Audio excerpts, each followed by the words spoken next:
They say the world's on fire, the rich men hold the reins.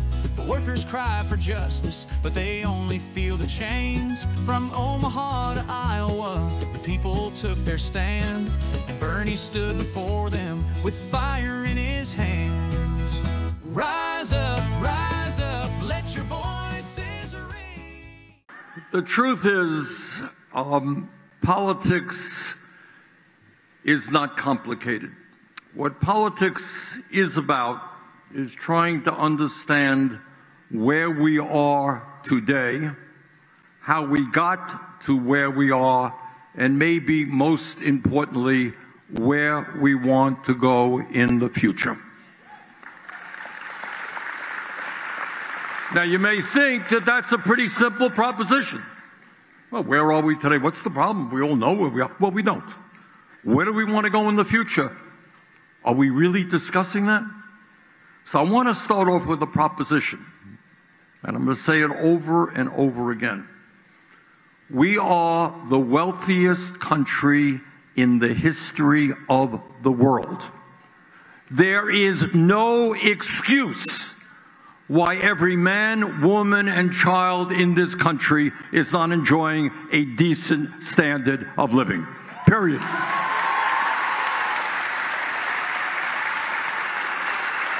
And everybody in America has got to understand it. No excuse for 800,000 Americans sleeping out on the street, or so many of us not having quality health care. No excuse at all. So what is going on in America today? Well, what the media doesn't talk about very often, and what you almost never hear in the halls of Congress, is the reality that today you are living in a nation where a handful of incredibly wealthy people, multi-billionaires, have enormous power and control over our economy, over our media, over our political system, and we are gathered here today to say that is going to change.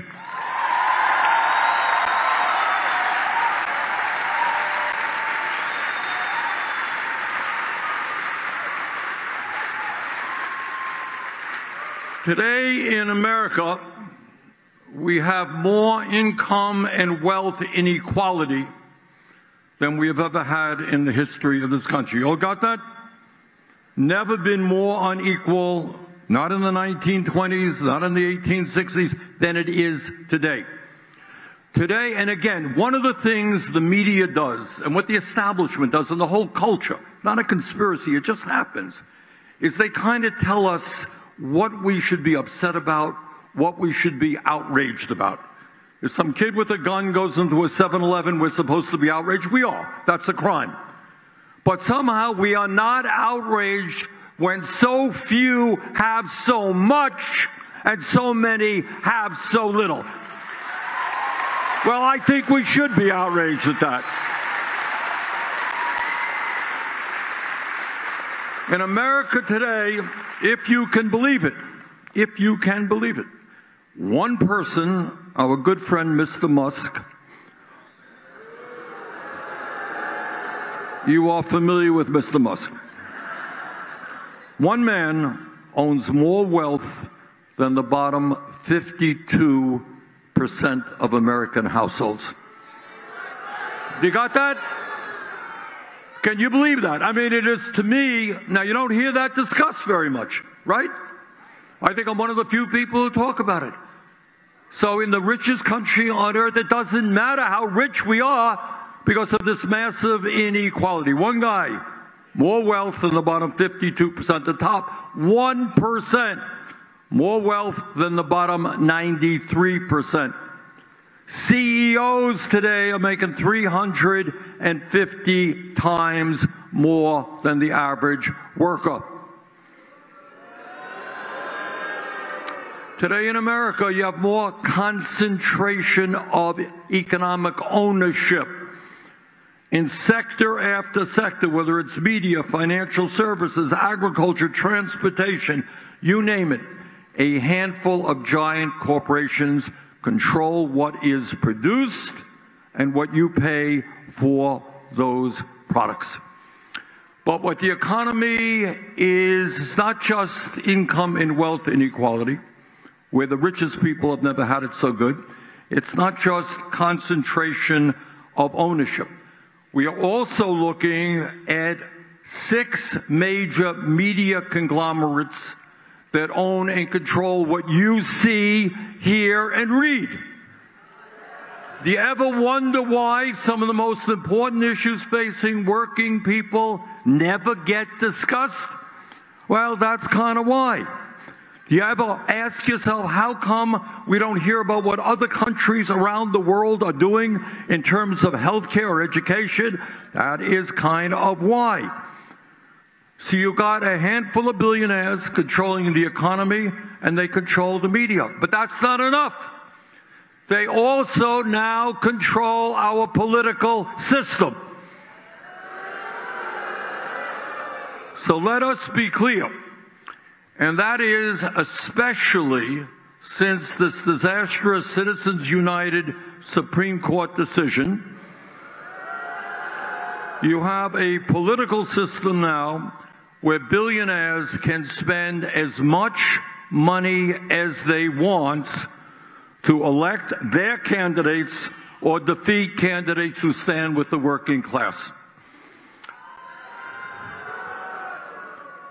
This is how the system works. Elon Musk, our friend again, contributed $270 million to elect Donald Trump president.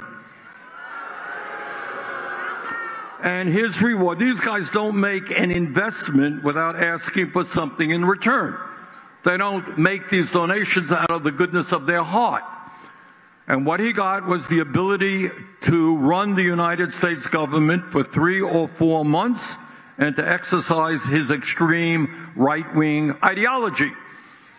So what Mr. Musk was able to do at a time when Social Security Administration is understaffed, seniors are having trouble getting information about their benefits, 7,000 Social Security employees were fired. At a time when we are not adequately staffing the Veterans Administration so that the men and women who put their lives on the line to defend us get the health care and benefits they deserve.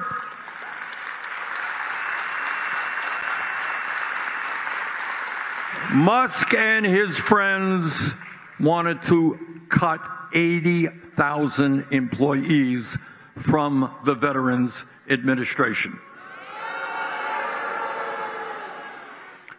But it's not just elections. It's important to understand, and I tell you this as the United States Senator, it's not just the power of money in buying elections. That's really bad.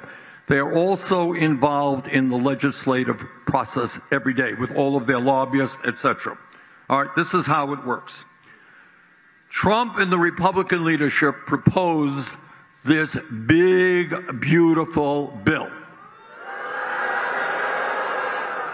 Their so-called big, beautiful bill is, in my view, the most horrific and destructive piece of legislation ever passed in the modern history of this country.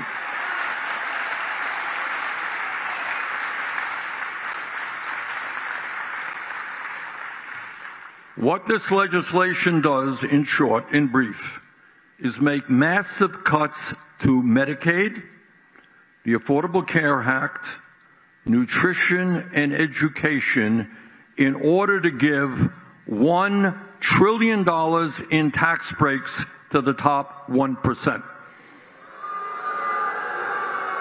And $900 billion to large, profitable corporations. Now, this is how money in politics works. If you think that many Republicans, especially those who represent low-income and working-class districts, didn't know what was in the bill, you would be mistaken. They knew what was in the bill. And one guy, I don't know if you know his name or not, a guy named Tom Tillis. He's a senator from North Carolina. Tillis is a conservative Republican guy. But he actually did something unusual. He read the bill. This guy reads the bill, and he says, holy moly, hundreds of thousands of people in North Carolina are going to lose their health insurance if I vote for this bill. So he gets up and he says, I cannot vote for this bill. It would be destructive for my constituents. You know what happened? Within minutes, Donald Trump was on social media ripping the hell out of this guy. Billionaires were announcing, you standing up to the president, you don't like the legislation we brought forth, you are out of here. We're going to run somebody against you. And they have the resources to do that. Within a very short time, Senator Tiller says, forget it, I'm not running for re-election. The point is that if people stand up for justice, stand up for what is right, they will be punished by big money interests. And that is a system that we can no longer tolerate, because day after day, Washington becomes further and further removed from the reality of the American working class.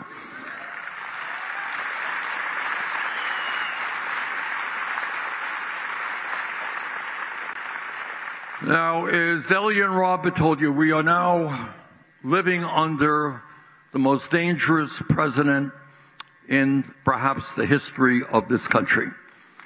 This is a demagogue whose function in life is to serve the oligarchy and to try to divide us up. Now, when Trump was inaugurated, I had the unpleasure of being right in the front row. I somehow got shoved into the front row.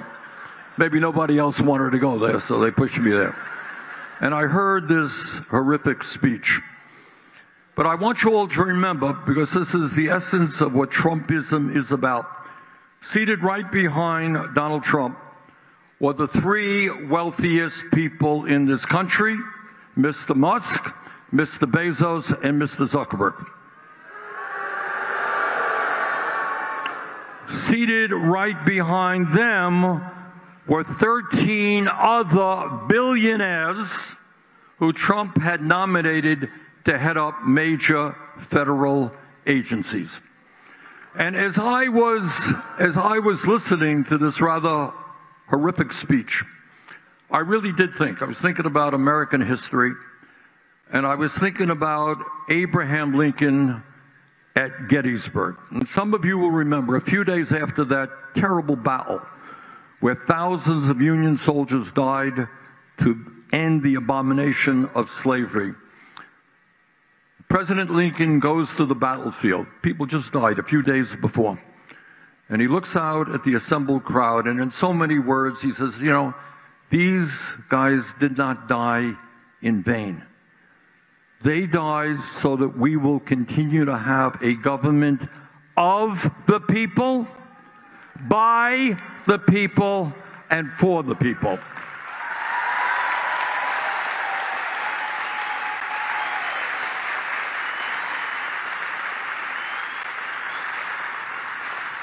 And when I was listening to Trump and thinking about Abraham Lincoln, I was thinking that this guy is giving us a government of the billionaire class, by the billionaire class, and for the billionaire class. Now, I trust and I know that all of you understand how demagogues function. And Trump is not original. It goes on around the world, and it has gone on historically. The way demagogues succeed is by dividing people up and by scapegoating powerless minorities. All right? That's how it's always been. It's been true in this country. It's true all over the world. Europe, it was Jews and gypsies. In this country, it was gay people, black people, Latino people. Today, it is trans people and the undocumented. So, that's the strategy. I mean, it's a well-thought-out strategy. So instead of addressing the serious crises facing the country and say, all right, we got a crisis here, we got a crisis here. How do we work together to resolve those crises? What a demagogue like Trump does is say, forget about the healthcare crisis, forget about climate, forget about education, forget about housing. We're not going to talk about that. We're going to talk about how we hate this group of people and that group of people. And the antidote to that, which we must bring forth, we must create, is an understanding that if we do not all stand together, we're all going to go down together.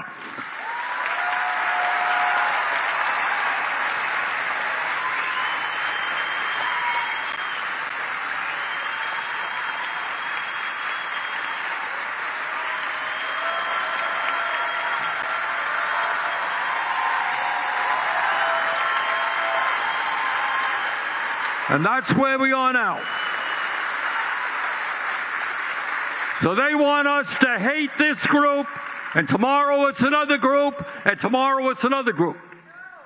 So people in this country are hurting, and they want to understand what's going on. Why am I working longer hours for low wages? Why can't I afford health care? Why am I paying 50% of my income in housing? And Trump has an answer. It's the undocumented, it's trans people, it's whoever the next scapegoat is tomorrow. That's how demagogues function. And our job right now is to bring our people together around an agenda that says we're going to create an economy and a government that works for all of us, not just a few. We're not going to fall for your tricks anymore.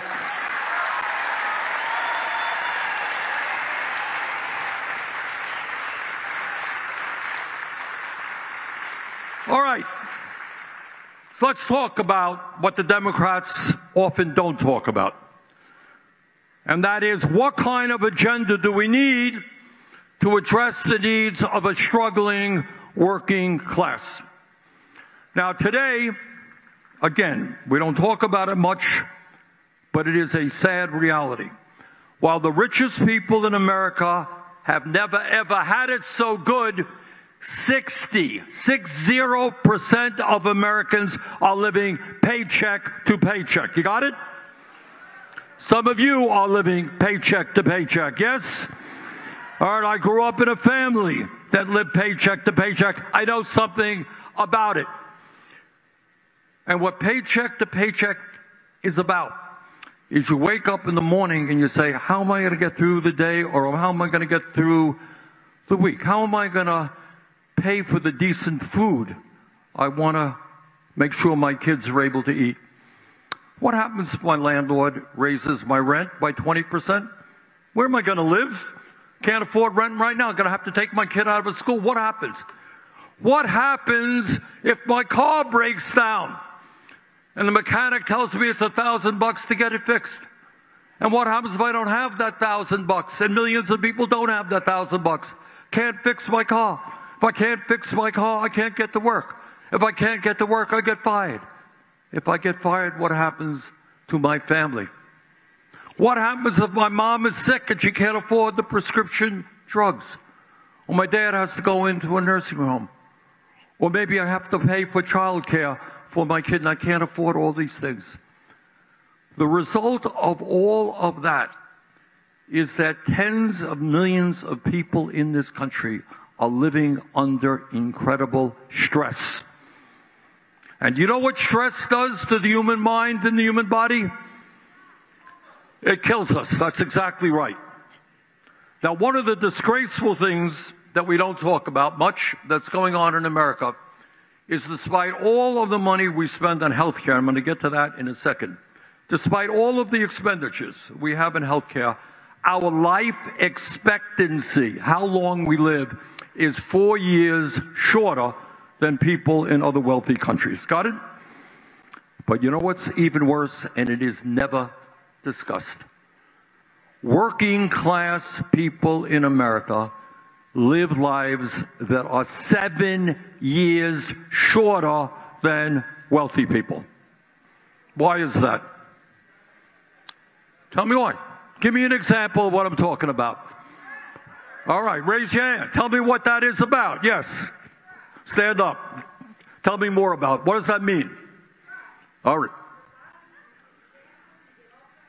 All right, you get cancer. The truth is, I did, yes, woman right here.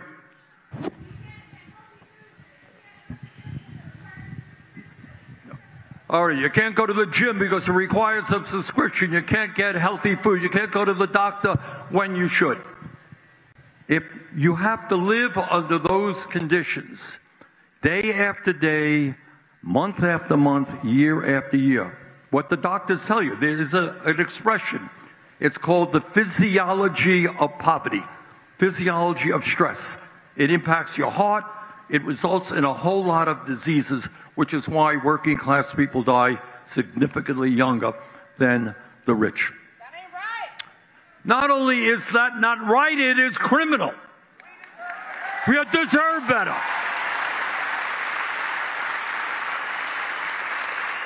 And one of the things that the system, in its broadest sense, doesn't want us to ask is just that issue. Should being working class in America be a death sentence? No, it shouldn't. Should so many of our people have to struggle when you got a handful of people on top who have unbelievable wealth? That's right. Those are the issues that we have got to put on the table. God didn't create this stuff. This was created by people who are incredibly greedy. And let me tell you something, because I deal with these guys every day. Tell you a story, if I might. I'm on the Veterans Committee, and I take veterans issues very seriously. And I want to thank all the men and women here today who served our country, put their lives on the line.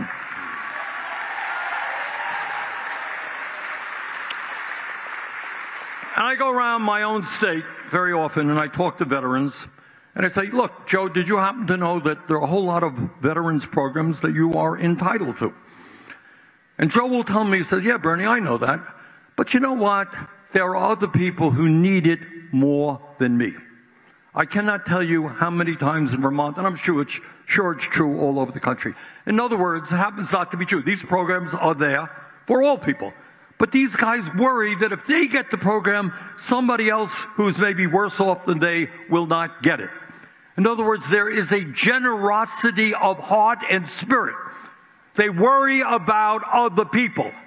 That's what being human is about.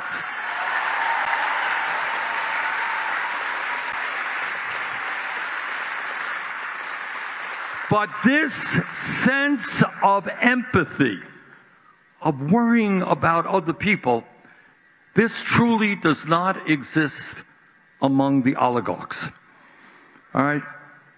They are very religious people. You know what their religion is? It's greed. And they worship on the altar of money. And I don't understand this, because this is not an economic issue. This is rather a psychiatric issue. And now all of us know it's true. It's absolutely true. I mean, all of us know people who have addiction problems, whether it's drugs, it's alcohol, tobacco, whatever it may be. It's a serious problem in this country. These guys also have a serious addiction problem. No matter how much money they have, it is not enough. And if they have to step on you and you, if they have to destroy Social Security, Medicare, and Medicaid to get another tax break so they can get a few $1 billion more, that is what they will do. They are very formidable people. They lack the empathy gene. They could care less about humanity. It's all for themselves. And they're becoming more and more ostentatious. They don't give a damn who knows about it. Bezos has a wedding in Venice, $50 million. Zuckerberg decides to buy 11 houses in Palo Alto. Bezos owns 14 homes around. They really are not shy. They're not embarrassed about telling the world that they have it all. And we have got to change that culture in America. We've got to end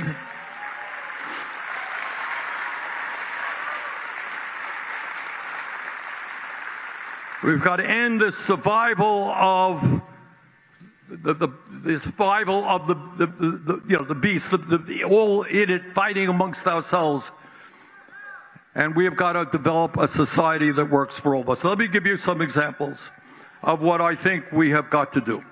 What we have got to make clear, loudly and clearly, is that health care is a human right, not a privilege.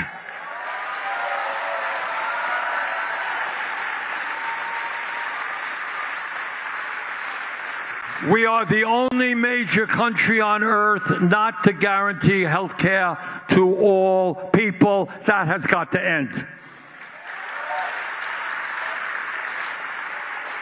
Anyone here think that that's a radical idea? Every other major country guarantees health care to all, and most of them spend half as much as we do per capita.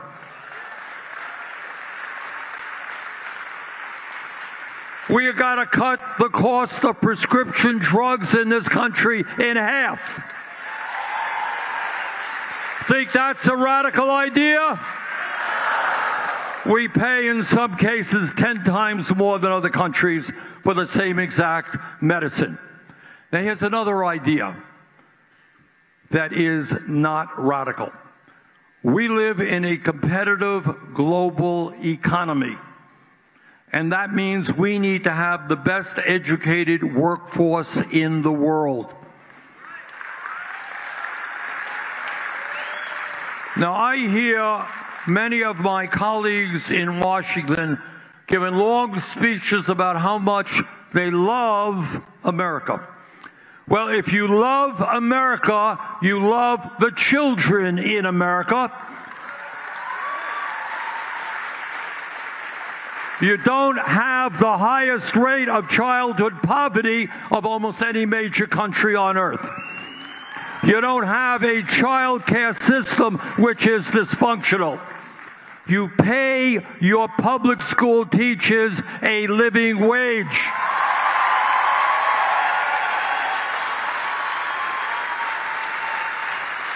I want the best and the brightest to go into teaching. We should start off every teaching job in America at least $60,000 a year.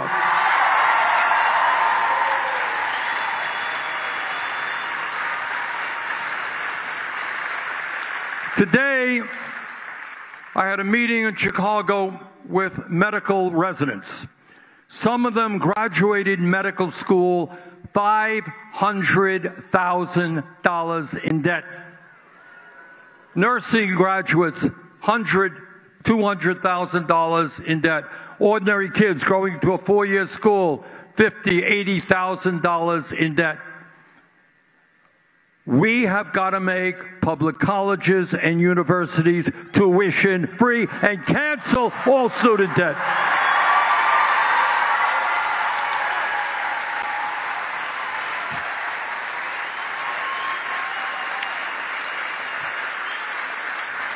And again, I got to say this over and over again. I want you to think about it. This is the richest country on earth. Why should we have a dysfunctional child care system which costs parents far more than they can afford and yet pays child care teachers totally inadequate wages? Why is that? How is it that we can give $1 trillion in tax breaks to the 1%, but cannot have the best public school system in the world? That's not asking too much. And when we talk about where we are as a country, just talk to people the other day in Davenport. A young woman gets up and says, you know what? The likelihood is I am never going to own my own house. And the statistics are pretty clear. And again, try to understand, why is this? Why is it that the likelihood of a young person today owning a home is much less than his or her parents? We have a major housing crisis in America.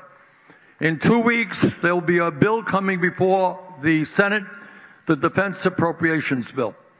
It will ask people to vote for a $1 trillion military budget for a Pentagon that cannot pass an independent audit. It increases military spending by $150 billion.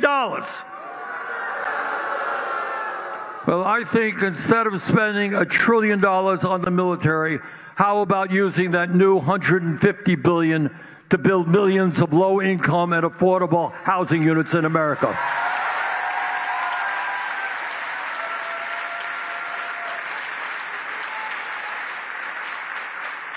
And when we talk about the needs of workers, right now in Washington, I'm embarrassed to tell you, but you already know it. The federal minimum wage has not been raised for a long, long time. It is a starvation wage of $7.25 an hour. I have the radical belief that if somebody works 40 hours a week, that person should not be living in poverty. Radical idea. We got to raise the minimum wage to a living wage of at least $17 an hour. There are millions of workers who want to join unions. If we're going to rebuild the middle class in this country, we need to rebuild the trade union movement. We need to make it easier for workers to be in unions, not harder. And that's why we've got to pass the PRO Act. We are one of a few countries around the world that doesn't guarantee paid family and medical leave. Again, you're living in the richest country on earth. Moms and dads should not have to make the choice about whether they stay home with a sick kid or they get fired if they don't go to work. Not a choice that should have to be made in the United States of America. Let's pass paid family and medical leave.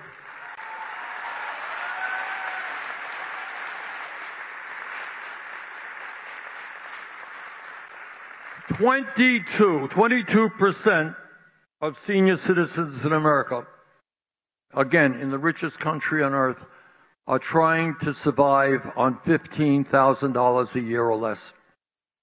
Can you imagine anybody trying to get by on $15,000 a year or less? 22% of seniors. Half of seniors are trying to get by on $30,000 or less. And then you got Republicans out there saying, well, let's cut Social Security.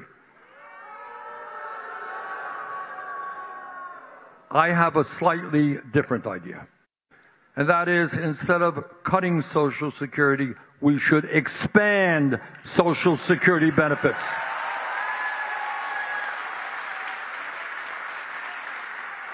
And extend the solvency of Social Security so we know that it's there for our kids and our grandchildren.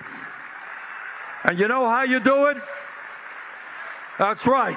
That's exactly right. Right now, we have the absurd situation. One person makes $10 million a year, one person makes $186,000. They both contribute the same amount into Social Security.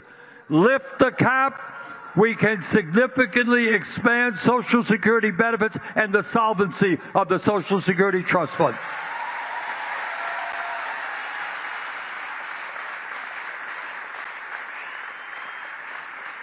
And let me remind the young people who are here that there was once a time, not so many years ago, when workers who worked for large companies had defined benefit pension plans, just like we have in Congress. Good idea. And what it means is that if you work for a company or for several companies, when you retire, you are guaranteed a certain pension every single month. I think that's a good idea, and I think we should bring it back.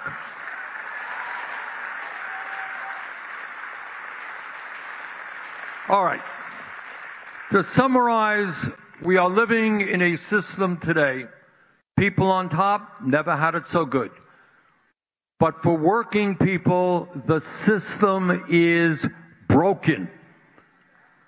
The economic system is broken, 60% living paycheck to paycheck. Healthcare system is broken, 85 million uninsured or underinsured, and that will be made much worse as a result of Trump's legislation. Education system largely broken. Childcare dysfunctional, higher education too expensive, trade schools not available for working class kids when they need it. In other words, when you talk about the basic necessities of life, health, education, housing, the system is broken. And our job right now is to tell the oligarchs on top, their day has come and gone. We're going to reclaim this nation.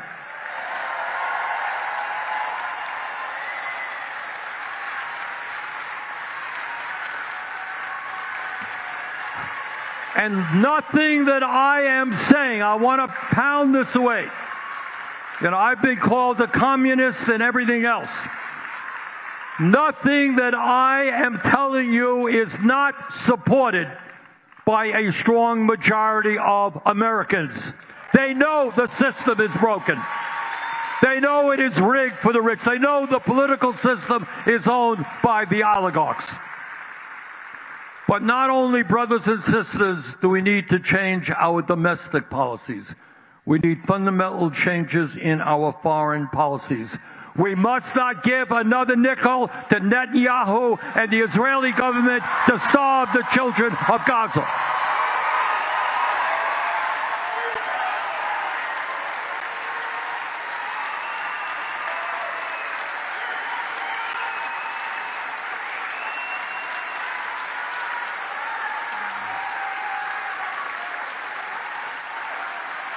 I can tell you, I've gone all over this country.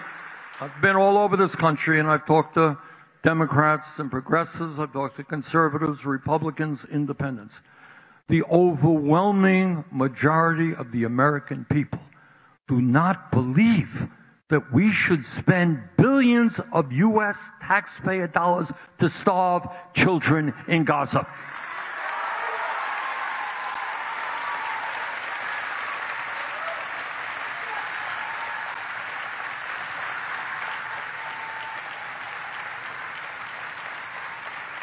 And this is an issue, and I want you to know this is an issue not only addressing the horrific situation which exists today, but how do you think the United States of America is going to have an ounce of credibility in condemning human rights abuses any place in the world? China does something, they're going to laugh in your face and say, you tell us about what we're doing, you supported the murder of the children in Gaza. Russia, the same thing. Russia's bombing Ukrainian cities. How do we go around condemning that when they're going to throw what's going on in Gaza in our face? So we got a supposed tough guy as president, right? Oh, he's a tough guy. He takes on the poor and the weak. Hey, Mr. President, if you're so tough, take on Netanyahu. Stop funding this war.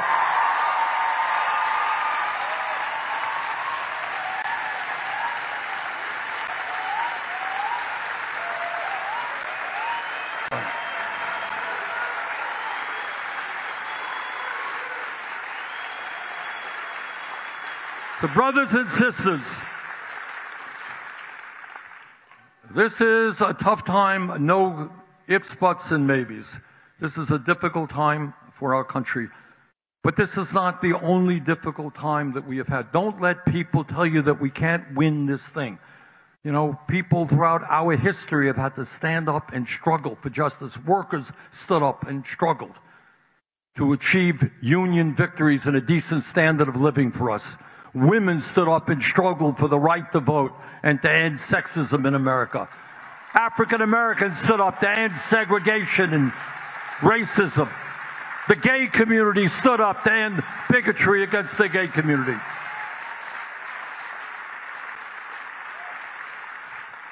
So our job now is every single day to stand up and fight against Trump's authoritarianism, his attacks on the working class.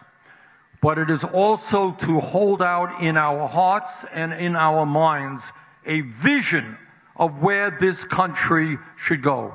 Wouldn't it be extraordinary if the whole world looked at America and said, wow, we want to emulate that great healthcare system you have. How'd you do it? That great educational system. How do you have affordable housing for all of your people? How do you have the best child care system in the world so that your kids are flourishing? That's the America we want.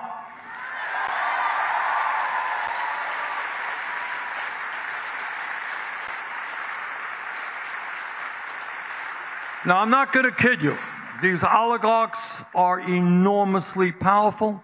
They have unlimited, underlined, unlimited amounts of money. They own the media. They control the economy. They have huge influence in both political parties. That is the truth. But here is another truth, more powerful than that. And that is, I am not a mathematician, don't have a PhD in mathematics. Kind of failed it when I was in college. But this I do know, that at the end of the day, 99% is a hell of a lot bigger number than 1%.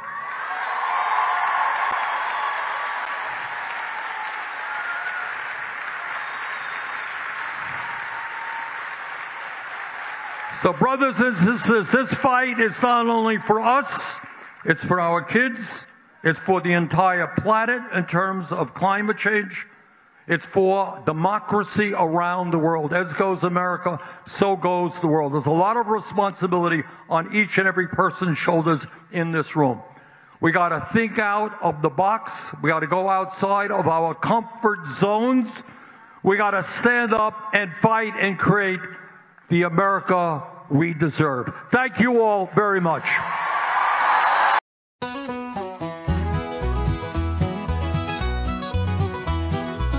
They say the world's on fire, the rich men hold the reins, the workers cry for justice, but they only feel the chains. From Omaha to Iowa, the people took their stand, and Bernie stood before them with fire in his hands. Rise up, let your voices ring, for the people, by the people, make the tyrants scream. No billionaire will buy our fate, no tyrant takes our land. Stand with Bernie Sanders, let's take the country back. Elon's got his billions, buying voices, buying laws. Trump is breaking down the courts, rewriting every clause. Workers losing hours, families lose their homes, but Bernie's still out marching, won't leave us all alone. Rise up, let your voices ring, for the people, by the people, make the tyrants scream. No billionaire will buy our fate, no tyrant takes our land. Stand with Bernie Sanders, let's take the country back.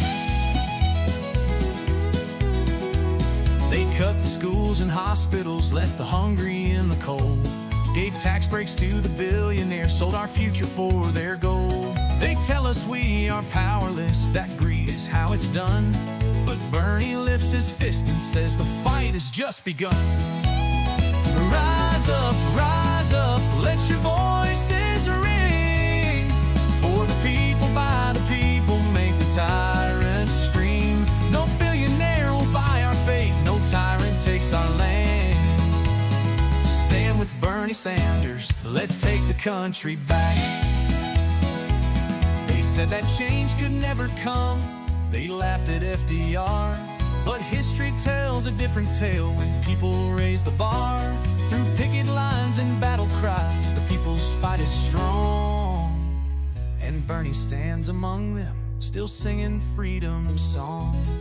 Rise up, let your voices ring, for the people, by the people, make the tyrants scream. No billionaire will buy our fate, no tyrant takes our land.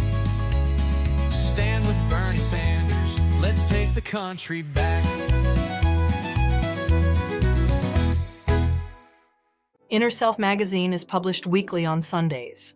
Won't you visit us there for inspiring, helpful, and socially conscious content?